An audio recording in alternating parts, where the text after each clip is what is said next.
अकोट येथे स्वर्गीय मोतीरामजी चिंचोळकर मूकबधीर विद्यालय निवासी अकोट येथे जागतिक दिव्यांग दिन मोठ्या हर्षोल्लासात साजरा करण्यात आला।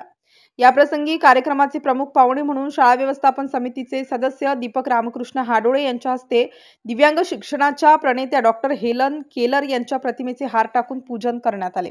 कार्यक्रमाचे प्रास्ताविक जयदीप राऊत यांनी केले। त्यानंतर दिव्यांग दिनाचे महत्त्व, दिव्यांग शिक्षणाच्या प्रणेत्या डॉक्टर हेलन केलर यांचे दिव्यांग शिक्षणातील महत्त्व या विषयावर मुख्याध्यापक दत्तात्रय चिंचोळकर यांनी प्रकाश टाकला।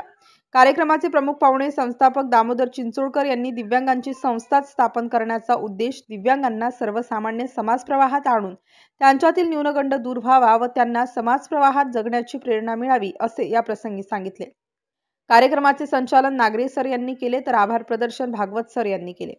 सदर कार्यक्रमास संतोष चिंचोळकर, कुमारी अश्विनी चिंचोळकर, श्री गणेश शेकोकार, सौ वर्षा हाडोळे, सौ धनश्री शेकोकार, कुमारी भुसकट मॅडम, श्रीमती इंगोले, नाथे, निशाने, चांदूरकर, डाभेराव, वाशिमकर, केवदे उपस्थित होते। MCN न्यूज मराठीसाठी देवानंद खिरकर, तालुका प्रतिनिधी, अकोट।